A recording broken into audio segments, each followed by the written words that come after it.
نحمدہ ونصلی ونسلم علی رسولہ الکریم۔ رمضان مبارک کا مہینہ قریب ہے۔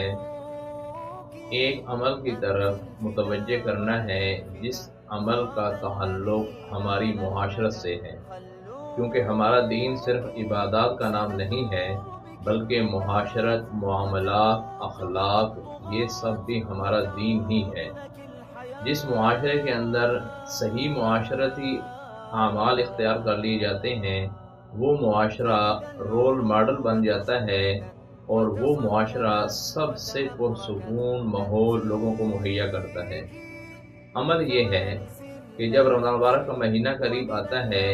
تو تاجر لوگ، تجار اکثر اپنی چیزوں کے ریٹ مہنگے کر کے بیچتے ہیں، خاص طور پر وہ چیزیں جن کا بکنا لازمی ہے، جیسا کہ کھانے پینے کی چیزیں اور اسی طرح پہننے کے ساز و سامان۔ اس موقع کے اوپر رمضان مبارک کے اندر چونکہ اللہ تعالیٰ کا وعدہ ہے کہ ہم ہر نیکی کا اجر بھی دیں گے اور 70 گنا دیں گے، اس موقع کے اوپر اگر کوئی شخص اپنی تجارت کے اندر لوگوں کے ساتھ نرمی کا برتاؤ کرتا ہے، ان کے لیے ریٹ کم کر دیتا ہے، منافع پرافٹ جائز حد تک رکھتا ہے، زیادہ نہیں رکھتا، معقول رکھتا ہے، تو پھر اس وجہ سے بھی اس کو بہت زیادہ اجر عطا ہوگا۔ حضور اکرم صلی اللہ علیہ وسلم نے ارشاد فرمایا، رحم اللہ رجلا سمحا اذا باع واذا اشترى واذا قضى۔ اللہ تعالیٰ اس شخص پر رحم کرے جو نرمی کا برتاؤ کرتا ہے خریدتے وقت اور بیچتے وقت، یعنی لین دین کے وقت۔ جو شخص نرمی کا برتاؤ کرے، نرمی کیا ہے؟ نرمی اپنے پرافٹ کے اندر ہی مراد ہوتی ہے۔ نرمی کا مطلب یہ ہے کہ اپنا منافع معقول رکھ لیا جائے، اگر کوئی زیادہ منافع نہیں دینا چاہتا تو اسے چھوڑ دیا جائے۔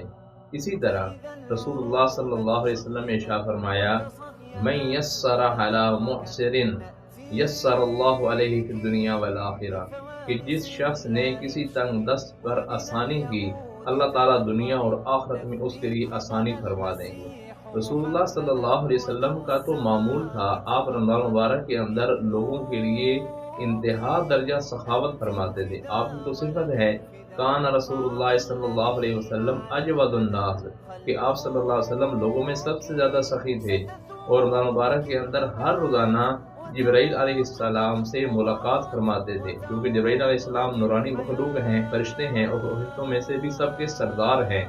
روزانہ آپ صلی اللہ علیہ وسلم ان کو قرآن مجید سناتے، وہ آپ کو قرآن مجید سناتے۔ پھر صحابہ کرام فرماتے ہیں کہ جب بھی آپ کی ملاقات جبرائیل علیہ السلام سے ہوتی،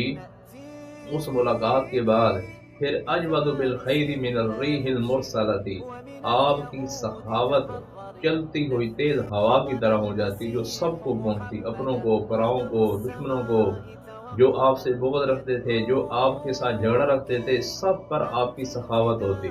تو آپ تو اپنے اعمال سے اور اپنے اقوال سے ہمیں یہ سمجھا رہے ہیں کہ لوگوں کے ساتھ حسن سلوک کرو، لوگوں کے ساتھ ہمدردی والا معاملہ کرو، لوگوں کے ساتھ سخاوت والا معاملہ کرو۔ اور آج کل کے زمانہ کے اندر ہم کس طرف چل پڑے ہیں؟ ہم تو انتظار میں ہوتے ہیں کہ رمضان مبارک کا مہینہ آئے گا اور ہم لوگوں کو ان کی مجبوری کی وجہ سے چیزیں مہنگی کر کے بیچیں گے، زیادہ پرافٹ لیں گے۔ یہ غلط طریقہ ہے، یہ چھوڑنے کی روش ہے۔ کیا اس میں پرائیویٹ تاجر ہے یا سرکاری ملازم جو ٹیکسوں کے ذریعے سے لوگوں پر بوجھ ڈال دیتے ہیں؟ دونوں حضرات اس عمل کی طرف توجہ کریں، کیونکہ یہ وہ دن ایسے نہیں ہیں کہ آپ لوگوں کے ساتھ سختی والا معاملہ کریں، لوگوں کے سے زیادہ پرافٹ لے لیں۔ ہو تو جائے گا، لوگوں کی مجبوری ہے، لوگ تجارت کے ذریعے اور خریداری کہاں سے کر سکتے ہیں؟ طریقہ تو ان کا یہی ہے، لیکن اگر آپ آسانی کر دیں گے، آپ پرافٹ کو تھوڑا کر دیں گے۔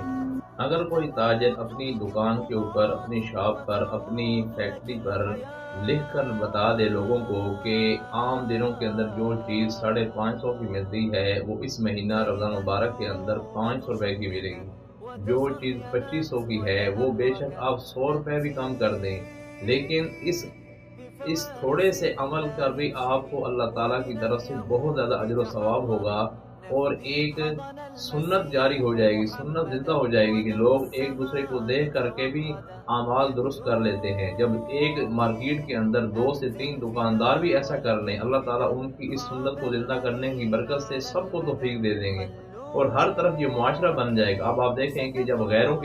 غیر قوموں کے تہوار آتے ہیں، خاص طور پر آپ عیسائی برادری کو دیکھیں، جب ان کی عید آ جاتی ہے، ان کے لیے کوئی مذہبی تہوار آتا ہے تو وہ اپنی چیزوں کو کتنا زیادہ سستا کر دیتے ہیں، بلکہ بہت ساری چیزیں تو وہ فری کر دیتے ہیں اپنی غریب کمیونٹی کے لیے۔ لیکن ہمارے آپ دیکھیں کہ چاہے غریب ہے یا کوئی متوسط درجہ کا ہے، سب کے ساتھ یکساں معاملہ کیا جا رہا ہے اور سب کو چیزیں مہنگی کر کے دی جاتی ہیں، ان کی مجبوری کا فائدہ اٹھایا جاتا ہے۔ اس لیے بہت ضروری ہے کہ ہم رمضان مبارک کا مہینہ شروع ہونے سے پہلے ترتیب بنائیں کہ میں نے اس مہینہ کے اندر تجارت کیسے کرنی ہے، اور خاص طور پر سب سے بڑی بات، اپنی تجارت کے اندر جو لوگ دھوکہ دیتے ہیں، جو لوگ خیانت کرتے ہیں، وہ صرف ایک مہینہ کے لیے اللہ تعالیٰ کے سامنے توبہ کر لیں کہ میں نے خیانت نہیں کرنی، میں نے صحیح تجارت کرنی، میں نے لوگوں کو دھوکہ نہیں دینا، میں نے ملاوٹ نہیں کرنی، میں نے خالص چیز دینی ہے۔ اللہ تعالیٰ اس ایک مہینہ کی قربانی کی وجہ سے آپ کو توفیق دے دیں گے کہ باقی 11 مہینوں کے اندر بھی آپ کی تجارت اسی طرح چلنی شروع ہو جائے گی، جو سچ پر مبنی ہے، جو امانت پر مبنی ہے، جو اسی طرح لوگوں کے ساتھ ہمدردی پر مبنی ہے۔ یہ تب ہی ممکن ہے جب آپ تجربہ کریں گے۔ ایک مہینہ اگر آپ تجربہ کر کے دیکھ لیں کہ آپ کو اس تجارت پر بھی نفع ہوگا، اس تجارت کے اندر بھی آپ اپنے مال کو بڑھتا ہوا دیکھیں گے، جو تجارت سچ پر مبنی ہے، امانت داری پر مبنی ہے، لوگوں کے ساتھ خیانت نہیں ہوتی، لوگوں کے ساتھ دھوکہ نہیں ہوتا، تو آپ کو باقی 11 مہینوں کے اندر بھی چلنا آسان ہو جائے گا۔ کیونکہ انسان دھوکہ کھا جاتا ہے، انسان سمجھتا ہے کہ نہیں، میں اگر لوگوں کو جھوٹ بولوں گا، لوگوں کے ساتھ خیانت کروں گا تب میرا مال زیادہ بڑھے گا۔ ایسا ہرگز نہیں ہے۔ جو لوگ سچ بولتے ہیں، جو لوگ امانت داری اختیار کرتے ہیں، ملاوٹ نہیں کرتے ہیں، ان کا بھی مال اللہ تعالیٰ کی طرف سے ضرور بڑھتا ہے۔ کتنے ایسے تاجر ہیں جنہوں نے دنیا کے اندر تجارت کی اور سالوں سال کی، لیکن کبھی جھوٹ نہیں بولا، کبھی کسی کو دھوکہ نہیں دیا، لیکن اللہ تعالیٰ نے ان کو بھی وافر مال عطا کیا۔ کتنے ایسے صحابہ کرام ہیں جن کی تجارتیں واضح طور پر ہمارے لیے ایک راستہ ہے، ایک ہدایت اور رہنمائی ہے۔ اس لیے بہت ضروری ہے کہ ہم اس عمل کی طرف توجہ کریں۔ رمضان مبارک کے مہینہ کے اندر ہم اپنے ریٹ کو کم کر دیں۔ جو لوگ پرائیویٹ جگہوں پر بیٹھے ہیں، تاجر حضرات، وہ اپنی چیزوں کا ریٹ مناسب کر کے لکھ کر لگائیں کہ یہ فلاں چیز فلاں ریٹ کے اندر ملے گی، جو آگے پیچھے رمضان مبارک کے علاوہ اتنے میں ملتی تھی۔ اور جو لوگ سرکاری محکموں میں بیٹھے ہیں، جو لوگوں سے ٹیکسز کے ذریعے سے پرافٹ کما لیتے ہیں، وہ بھی اپنے حال پر رحم کریں اور لوگوں کے ساتھ صحیح چلیں۔ ان کی بھی آزمائش اسی میں ہے کہ اپنا رمضان مبارک کا مہینہ اگر وہ صحیح گزار لیں گے، باقی دنوں کے اندر بھی اللہ تعالیٰ ان کی اس کام کی وجہ سے برکت دیں گے۔ اللہ تعالیٰ ہم سب کو اس عمل کو جاری کرنے کی، اس سنت کو زندہ کرنے کی توفیق نصیب فرمائے، اور آنے والا مہینہ رمضان مبارک کا مہینہ ہم سب کے لیے بابرکت بنائے اور زیادہ سے زیادہ اعمال کرنے کی اللہ تعالیٰ اس میں توفیق عطا فرمائے۔ امید ہے آپ کو یہ ہماری کاوش پسند آئی ہوگی۔ اس کو زیادہ سے زیادہ دوسرے لوگوں تک پہنچائیں، ہماری ویڈیو کو شیئر کریں، اور اسی طرح رمضان مبارک کے اندر بھی ہم بہت سارے اچھے ٹاپک کے اوپر ویڈیوز لے کر آئیں گے، اس لیے ہمارا چینل بھی سبسکرائب کریں۔